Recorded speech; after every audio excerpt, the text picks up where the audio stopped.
요한계시록은 예수님께서 직접 주시는 편지입니다. 요한이 받아쓰긴 했지만 그래도 다른 성경과는 달리 이제 주님이 직접적으로 이제 가시적으로 전달해 주신 그런 책이고, 또 주님께서 여기에 복이 걸려 있다. 너희가 읽고 그것을 지키고 그리고 계속 듣고 하면 너희가 이제 복된 삶을 살 것이다. 이렇게 약속을 해주셨습니다.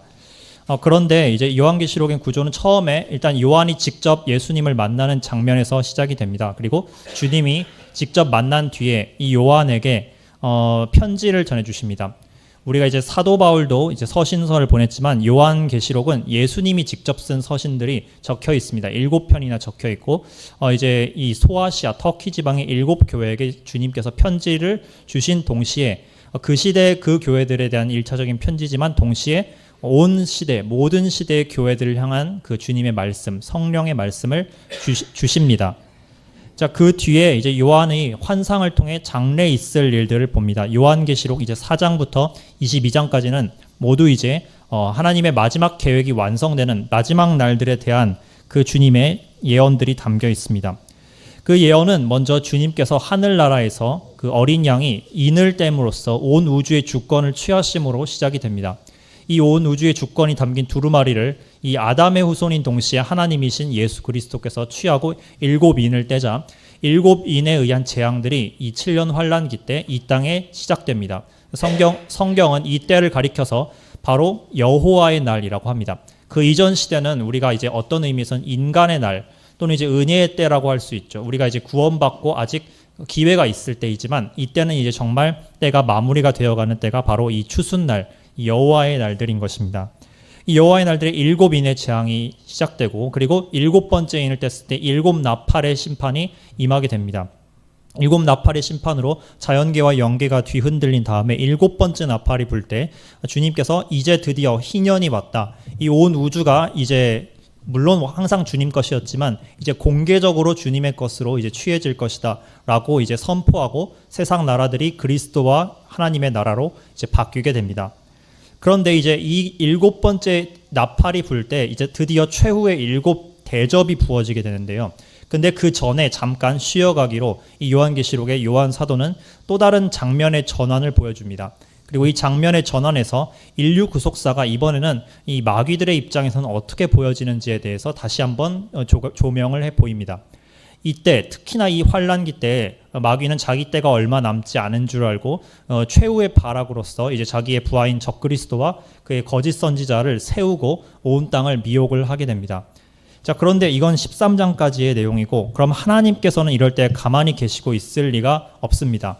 하나님도 그분의 일꾼들을 세우셔서 이 악의 세력에 대항하도록 하십니다.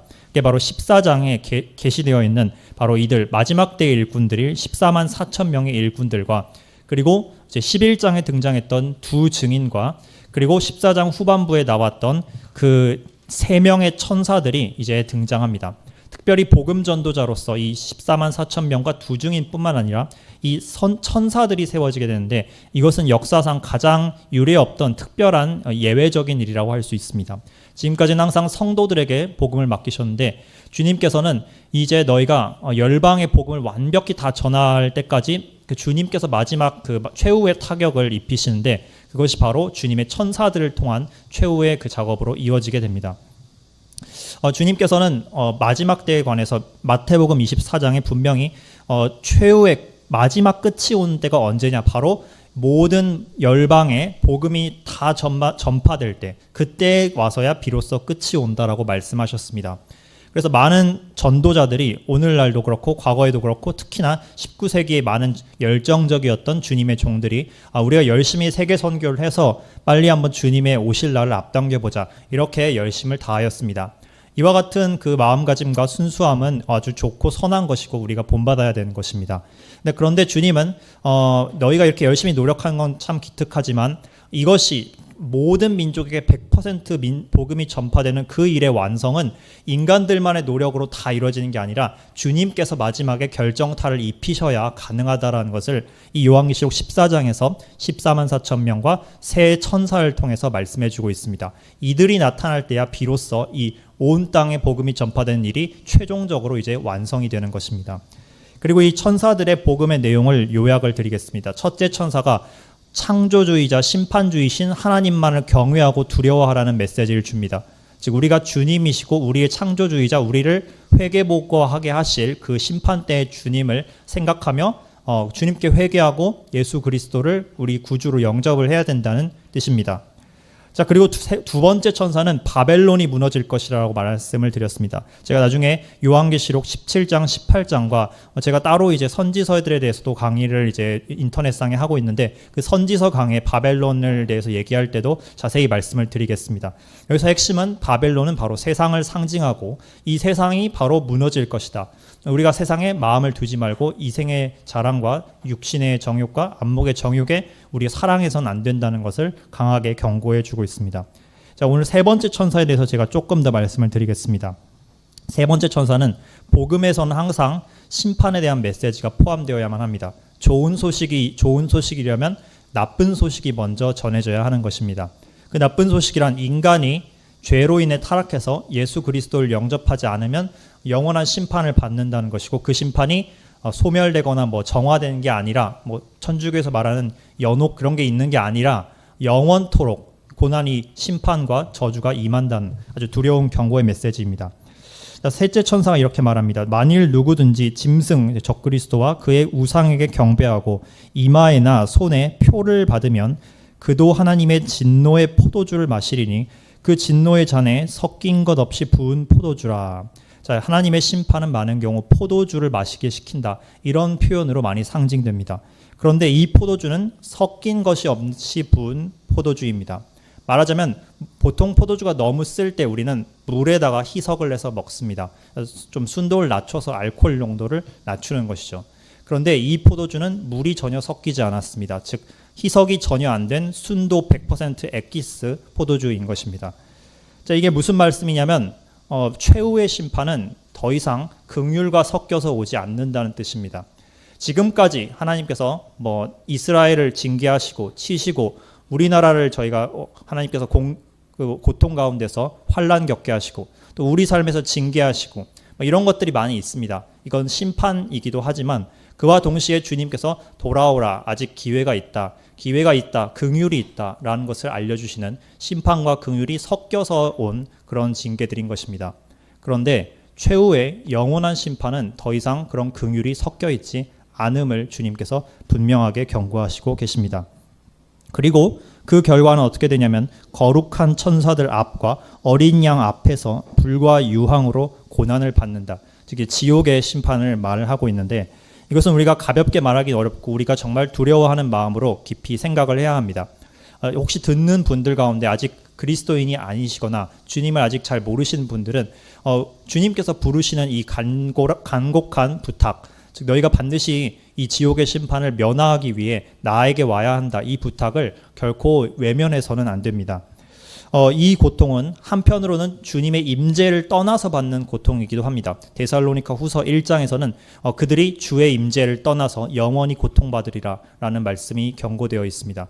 하지만 그와 동시에 전지전능 무소부지하신 하나님은 이 고통받는 이 형벌을 직접 눈으로 보고 그분의 임재 앞에서 그 고난을 보시기도 합니다.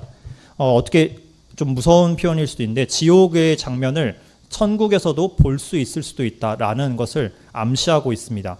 물론 새하늘과 새 땅 때는 어떻게 될지 잘 모르겠지만 적어도 천년왕국 때는 이 고난의 영원한 주님께 형벌받고 주님을 안 믿었던 죄인과 악인들이 어떤 결과를 맞는지를 사람들에게 시청각 교육으로 보여줄 수 있다는 것이 이사야서 66장의 말씀이 기록되어 있습니다. 이사야서 66장 맨 끝절 23, 24절에는 이런 말씀이 있습니다. 이건 문맥상 천년왕국 때에 대한 이야기인데 여호와가 말하노라, 매 월삭과 매 안식일에 모든 혈육이 이르러 내 앞에 경배하리라. 그들이 나가서 내게 패역한 자들의 시체들을 볼 것이라. 그 벌레가 죽지 아니하며 그 불이 꺼지지 아니하여 모든 혈육에게 가증함이 되리라. 혹시 마지막 구절이 굉장히 익숙하게 들리셨다면 잘 들으신 것입니다. 예수 그리스도께서 이걸 정확히 인용하셔서 그곳은 구더기도 죽지 않고 불도 꺼지지 않는다고 말씀하였고 이것을 모두가 보게 될 것이라 합니다. 특히 천년왕국 때 태어날 자들은 너희도 구원받아야 되고 너희 부모님 신앙을 그대로 물려받을 수 있는 게 아니니까 각자 예수님을 믿어야 된다. 이걸 교육시키기 위해서 이 같은 모습을 보여줄 수도 있다고 생각을 합니다. 핵심은 이제 주님을 떠나서는 안 된다는 것이죠. 우리가 예수 그리스도께 돌아오고 회개해야만 하고, 그리고 짐승, 적그리스도로 대표되는 세상의 시스템을 우리 안에 합해서는 안 된다라는 것을 모두에게 경고를 주십니다. 그런 자들은 누구든지 밤낮 쉼을 얻지 못하리라. 여호와의 증인들은 이들이 사라진다, 영혼이 지옥에서 멸절된다라고 주장을 하지만 성경은 밤낮 쉼을 얻지 못한다라고 분명하게 경고를 하고 있습니다. 자, 그러면 이제 우리 성도들은 왜 그럼 이런 무서운 말을 들어야 되는가? 12절에 보면 성도들의 인내가 여기 있나니 저희는 하나님의 계명과 예수님을 믿는 믿음을 지키는 자들이라 하였습니다. 자, 성도의 견인, 진정으로 구원받은 거듭난 성도의 대표적인 특징이 바로 하나님을 끝까지 버리지 않고 신뢰한다는 것입니다. 즉 떠나간다는 것은 어쩌면 구원받지 못했음에 대한 그 증거가 드러나는 것이라고 볼 수도 있습니다. 우리가 이제 성도들, 특히 우리 주변에서 떠나가는 영혼들이 떠나가지 않도록 그들의 믿음을 점검할 필요가 있습니다. 근데 다른 한편 이것은 겁을 줘서 너희가 신앙을 버리고 교회를 나가고 이러면 너희가 지옥에 갈 것이다, 이렇게 겁주기 위한, 성도들을 겁주기 위한 말이 아닙니다. 오히려 하나님께서는 너희가 혼란의 때 두 편 중에 한 편을 택할 수밖에 없는 이 어려움의 때에 많은 세상 사람들이 너희는 왜 그렇게 힘든 길을 가니? 너희는 왜 그렇게 험한 길을 가니? 이렇게 편하고 좋은 길이 있는데 라고 말할 때 낙심되고 실망하기 쉽지 않느냐?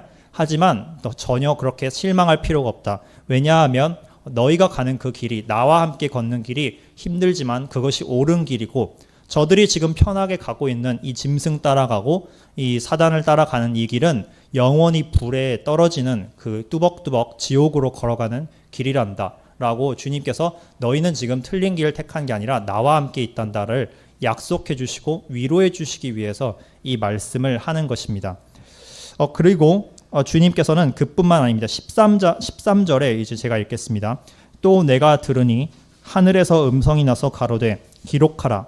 자금 이후로 주 안에서 죽는 자들은 복이 있도다 하시매 성령이 가라사대 그러하다 저희 수고를 그치고 쉬리니 이는 저희의 행한 일이 따름이라 하시더라. 요한계시록 14장의 13절 말씀이었습니다. 자, 이와 같이 하나님을 대적하는 길이 영원한 멸망이라는 것을 경고하시는 동시에 우리에게 또 한 가지 소망을 주십니다. 너희 주 안에 있는 자들, 주 안에 있는 자, 특히 그 당시로 얘기하면 이제 환난 성도들이 되고 우리에게도 이제 적용이 될 수 있습니다. 이 특히 환난 성도들은 너희가 순교하고 핍박받고 이런 길을 걷고 있지만 사실 이 길이 너희 주님 안에서 복된 길이고 너희가 죽더라도 이 복이 영원히 따를 것이다. 그리고 특히 성령님이 이 하늘에서 예수님과 하나님께서 말씀하신 이 선포에 대해서 성령님이 우리 안에서 그것을 확증해 주시면서 그러하다. 너희가 그 죽으면 주님 안에서 죽으면 수고를 쉬게 될 것이고 부활하게 될 것이고, 그리고 그때 주님 앞에 너희가 행한 일, 즉 선한 일들과 주님을 위해 한 일들에 대해서 상급을 받게 될 것이다 라는 것을 주면서 우리에게 격려와 위로와 그리고 끝까지 갈 것을 권면하고 계시는 것입니다. 그래서 우리가 복음의 메시지 가운데서 이 두 측면, 성도들에게는 권면과 위로를, 그리고 믿지 않는 이들에게는 경고와 두려운 말씀이 함께 가는 것이 이제 이 복음의 본질이라 할 수 있겠습니다. 자, 그럼 이 복음이 주님의 심판날에 어떤 식으로 나타나게 될지 이제 요한계시록 14장 후반부에서 하나의 상징적인 그림들을 통해서 주님께서 말씀을 해주십니다. 제가 14장 후반부를 읽겠습니다. 14절부터 또 내가 보니 흰 구름이 있고 구름 위에 사람의 아들 같은 이가 앉았는데 그 머리에는 금 면류관이 있고 그 손에는 이한 낫을 가졌더라.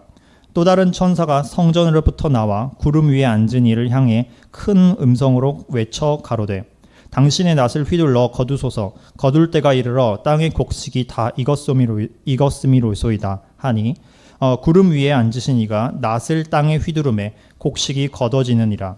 또 다른 천사가 하늘에 있는 성전에서 나오는데 또한 이한 낫을 가졌더라. 또 불을 다스리는 또 다른 천사가 제산으로부터 나와서 이한 낫 가진 자를 향하여 큰 음성으로 불러 가로되 너의 이한 낫을 휘둘러 땅에 포도송이를 거둬라. 그 포도송이가 익었느니라 하더라. 천사가 낫을 휘둘러 땅에 포도를 거두어 하나님의 진노의 큰 포도즙 틀에 던짐에 성 밖에서 그 틀이 밟히니 틀에서 피가 나서 마을 굴레까지 닿았고 1600 스타디온에 퍼졌더라 라는 말씀을 기록이 되어 있습니다. 자, 이 말씀은 이제 주님이 최후 심판을 미리 이 뒤에 19장에서 나오기 전에 생생하게 비유적인 그림으로 환상을 보여주신 것입니다.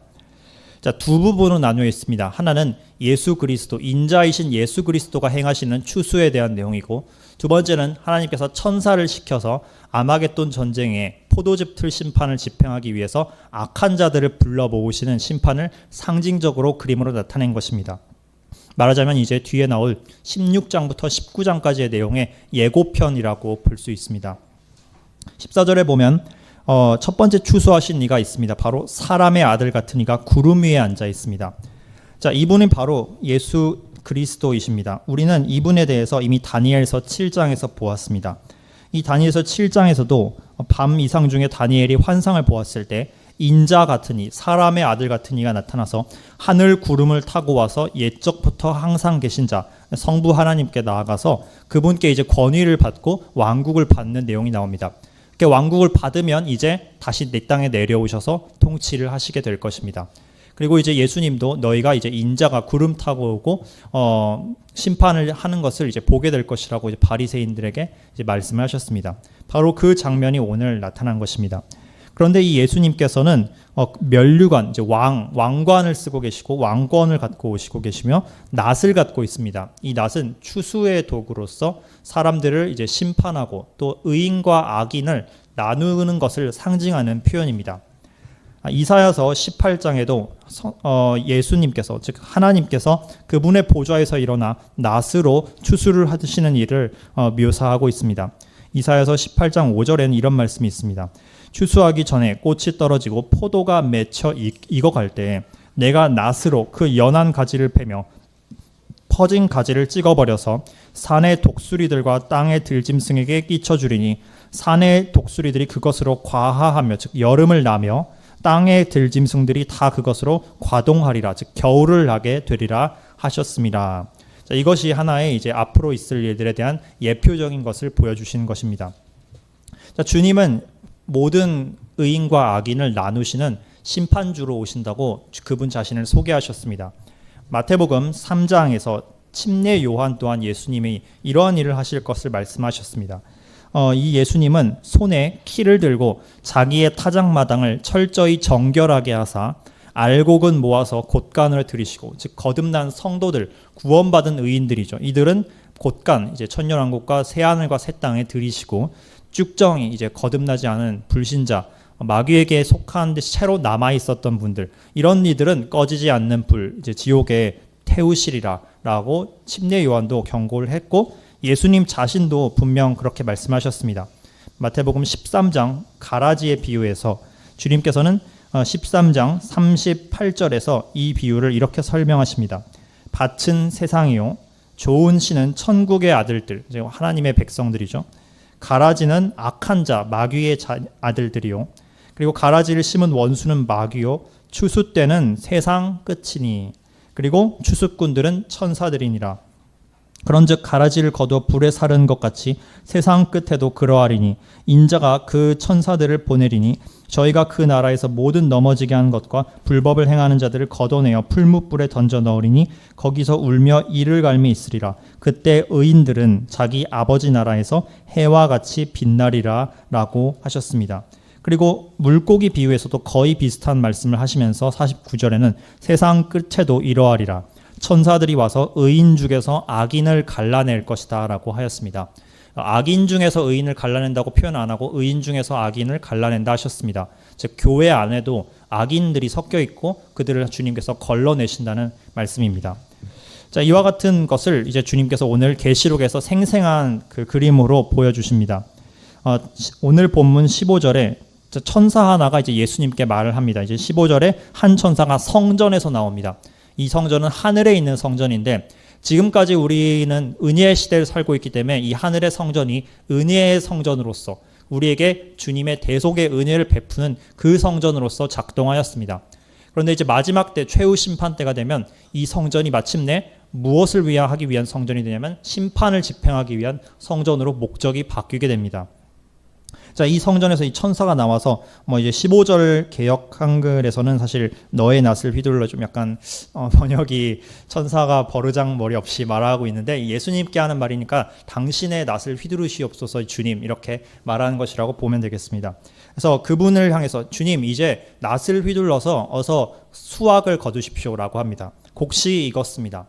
자, 이 곡식이 익었다 함을 해석가에 따라서 좀 다르게 해석합니다. 어떤 분들은 이 곡식은 우리 성도들 알곡들을 말하는 것이니 이 알곡을 걷어들이자, 즉 이제 휴거와 부활을 일으키자 이렇게 해석을 하시는 분들도 있고, 또 다른 분들은 이 곡식이 익었다는 것은 그 죄가 관영했다, 즉 아모리 족속의 죄가 관영했다는 것처럼 땅의 죄가 관영했기 때문에 심판으로서 주님께서 형벌하기 위해서 걷어들이셔서 이렇게 두 가지로 해석을 하시는 분들이 있습니다.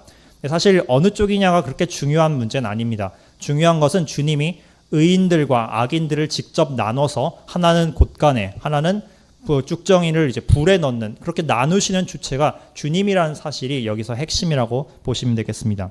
자, 아무튼 알곡과 가라지를 나눈다는 그 비유처럼 주님께서 여기서 그 일을 마지막 때에 집행을 하시고 그때 곡식이 걷어지는 걸 볼 수 있습니다.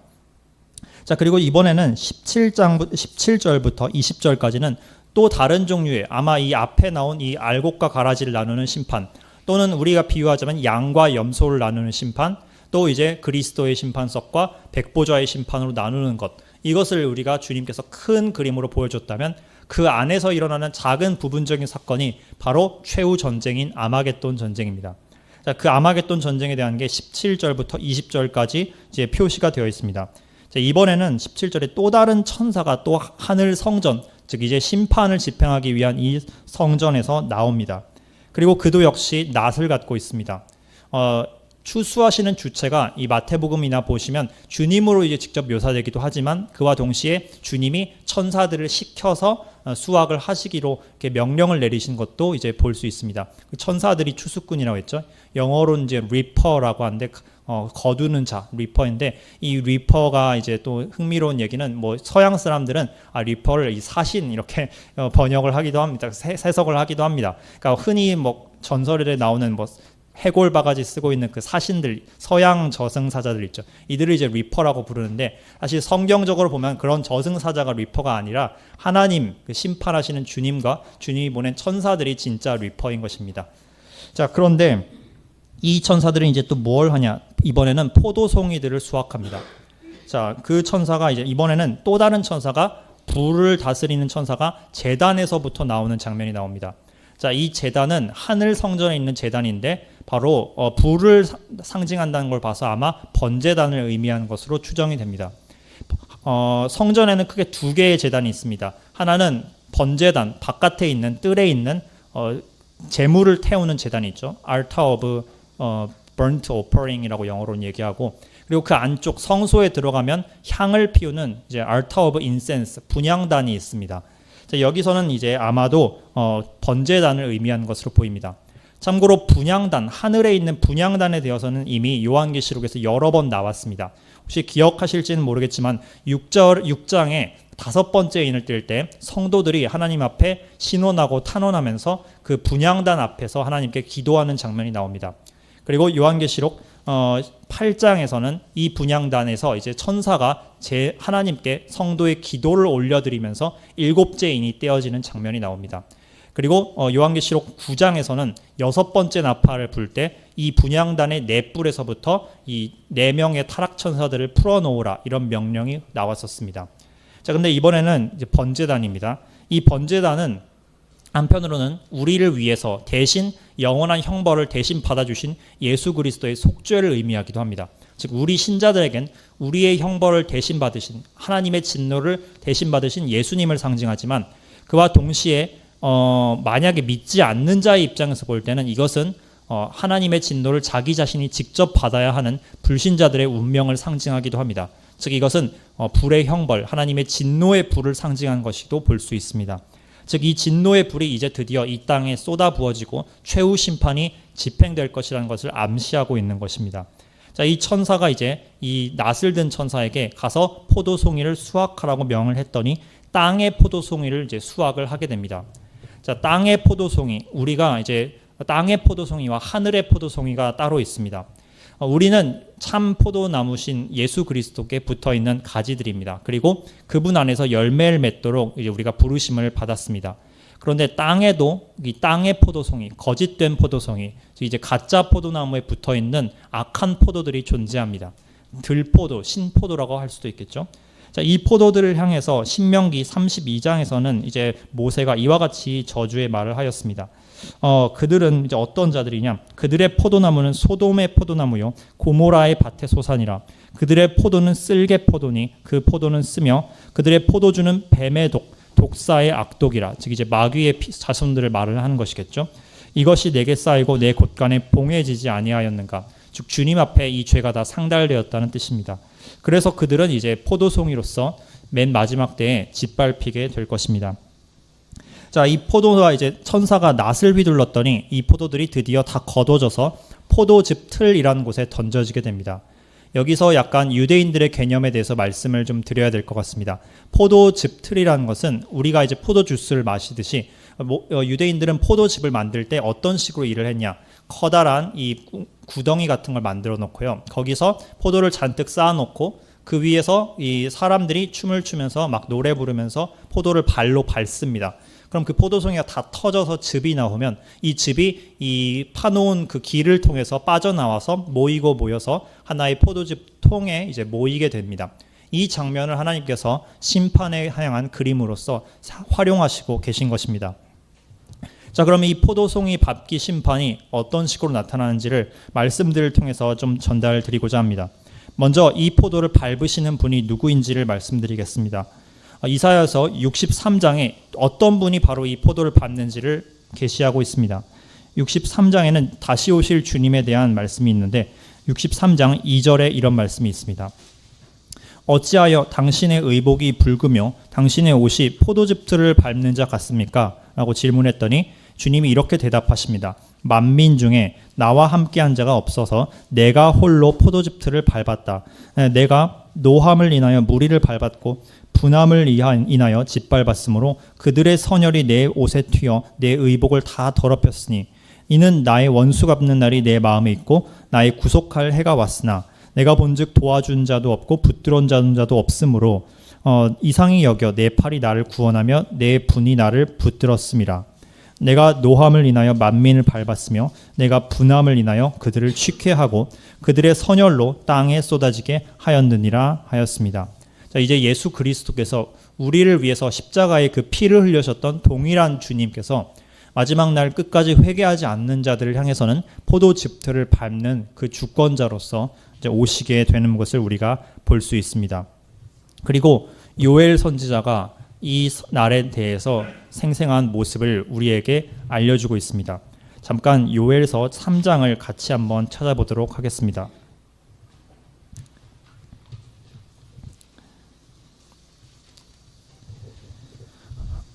오늘 본문에서는 주님께서 두 번에 걸친 추수 장면을 보여주십니다. 첫 번째는 주님께서 양과 염소, 알곡과 가라지를 나누시는 그 큰 틀의 심판을 보여주시고 그것이 곡식 심판으로 주님께서 계시하십니다. 그리고 또 하나는 아마겟돈 전쟁 때 있을 일을 보여주는 그 포도송이 수확, 포도 심판을 보여주십니다. 놀랍게도 이것이 요엘서에 있는 구조를 그대로 가져온 것입니다. 요엘서 3장 초반부가 바로 이 주님이 집행하시는 심판에 대한 내용입니다. 자, 3장 1절. 그날 곧 내가 유다와 예루살렘에 사로잡힌 자를 돌아오게 할 그때에 내가 만국을 모아내리고 여호사밧 골짜기에 내려가서 내 백성 곧 내 기업된 이스라엘을 위하여 거기서 그들을 국문하리니 이는 그들이 이스라엘을 열국 중에 흩고 나의 땅을 나누었으며 라고 하였습니다. 즉 이것은 맨 마지막 때 있을 주님의 날의 심판을 의미하고 이때 여호사밧 골짜기에서 심판이 집행되는데 많은 이제 성경을 이해하시는 분들이 말하기를 이 사건이 바로 마태복음 25장에 나온 양과 염소의 심판과 동일한 사건이라고 해석을 하십니다. 저 또한 여기에 이제 동의를 하는 바입니다. 자, 그날에 이제 성도들을 특히나 주님을 믿는 자들과 마지막 때 돌아올 이스라엘을 어떤 식으로 처우했는지가 각 사람들의 그 믿음이 있는지 없는지를 증명하는 하나의 그 열매로서 증명이 될 것입니다. 자, 그리고 두 번째 심판은 바로 포도송이 심판이었죠. 그 포도송이 심판에 대해서도 주님께서 요엘서 3장 9절에서 이제 묘사를 시작하십니다. 너희는 열국에 이렇게 광포할지어다. 너희는 전쟁을 준비하고 용사를 격려하고 무사로 다 가까이 나와서 올라오게 할지어다. 너희는 보습을 쳐서 칼을 만들지어다. 낫을 쳐서 창을 만들지어다. 약한 자도 이르기를 나는 강하다 할지어다. 마치 이 주님의 천년왕국 평화의 때 창을 다 없애고 낫을 만드는 그 일을 했는데, 이거와는 거꾸로 대환란 때는 오히려 창과 낫과 보습을 갖고 창과 칼을 만들어서 전쟁의 때가 임하게 될 것입니다. 자, 이때 열국의 모든 그 하나님을 대적하는 나라들이 백성들, 하나님의 백성들과 그리고 성도들을 멸하고 주님과 싸우기 위해서 아마겟돈으로 이제 모이게 된 게 요한계시록 16장에 이제 나오게 되고, 이 장면을 그대로 묘사하는 것입니다. 자, 11절 요엘 3장 11절에서는 사면의 열국아 너희는 속히 와서 모일지어다. 그래서 첫째는 열국이 주님을 대적하여서 올라옵니다. 이스라엘을 올라오고, 그 다음에 거꾸로 이제 내려오는 존재들이 있습니다. 여호와여 주의 용사들로 그리로 내려오게 하소서. 이들은 바로 하늘에서 주님과 함께 내려오게 될 그 흰 옷을 입은 성도들과 그리고 천사들의 군대를 의미하는 것입니다. 자, 그렇게 했을 때 이제 심판이 집행됩니다. 열국은 동하여 여호사밧 골짜기로 올라올지어다. 내가 거기 앉아서 사면의 열국을 심판하리라. 너희는 낫을 쓰라. 곡식이 익었도다. 와서 밟을지어다. 포도주 틀이 가득 차고 포도주 독이 넘치니 그들의 악이 크미로다. 자, 바로 이 장면이 오늘 요한계시록 14장에 묘사된 주님을 대적하는 자들을 향한 포도송이 심판을 미리 요엘 선지자가 예언을 한 것입니다. 자, 그러면 이 포도송이 심판이 정말 이제 마지막 때 심판이라는 걸 통해서 우리가 우리 가운데 믿지 않는 주변 사람들이 있을 때 그들이 이 자리로 가지 않도록 우리가 지금 늦지 않은 은혜의 때인 이때에 주님을 알려야 할 필요성을 아주 심각하게 느끼게 됩니다. 자, 이제 구체적으로 이제 이 심판이 어떤 모양으로 진행될지에 대해서 간략하게만 말씀을 드립니다. 이 포도송이 심판은 어디에서 집행되냐면 이 20절 요한계시록 본문 14장 20절 보시면 성 밖에서 그 틀이 밟힌다고 하였습니다. 이 성은 요한계시록에서 많은 경우 말하면 바로 예루살렘 성을 의미합니다.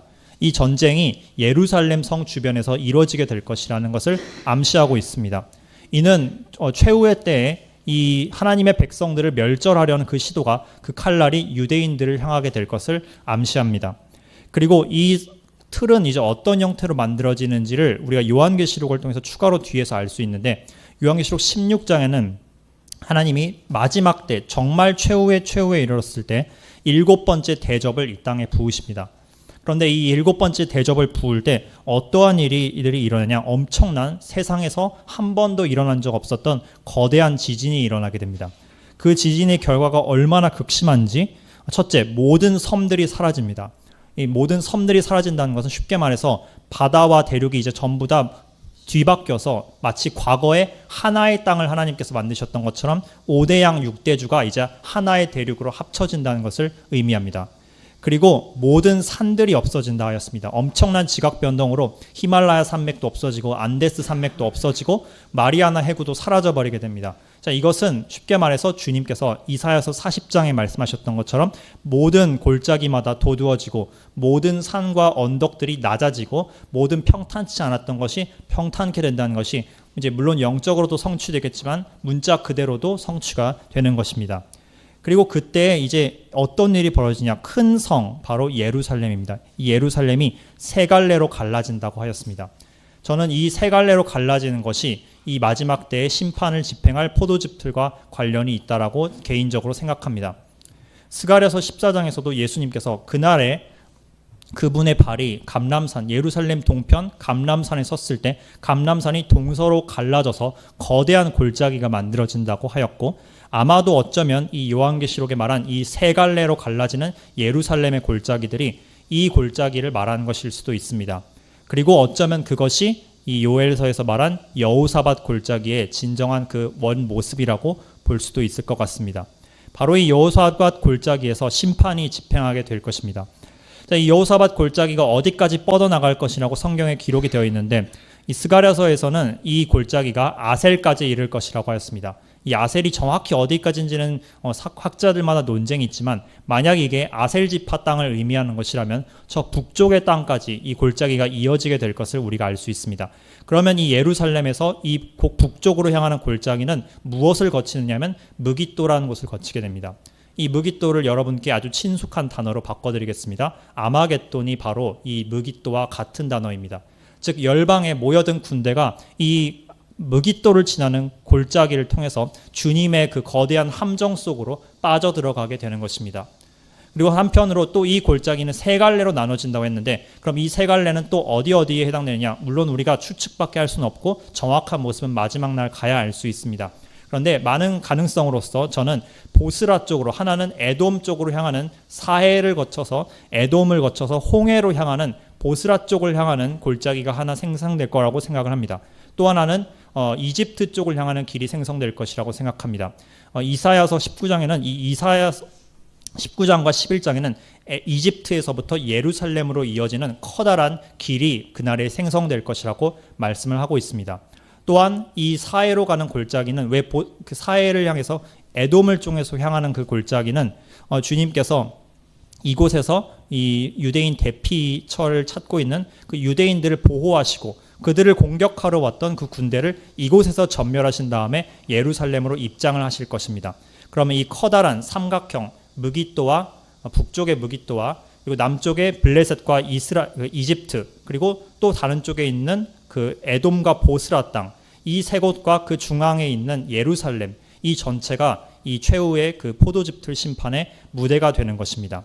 참고로 그 골짜기가 어느 골짜기와 지금 만나는지 지리적으로 간략히 말씀을 드리면 이 에돔을 향하는 골짜기가 쭉 이어지면 오늘날에 무엇과 연결될까요? 바로 흰놈의 골짜기와 연결이 되게 됩니다. 이 흰놈의 골짜기는 예루살렘 서편에서부터 동남쪽으로 쭉 사해 쪽으로 뻗는 골짜기입니다. 다른 한 골짜기는 기드론 골짜기입니다. 기드론 골짜기는 감람산과 그리고 시온산 사이에 있는 골짜기인데 이것이 남쪽에 있는 북쪽에 있는 골짜기와 쭉 연결이 될 수 있습니다.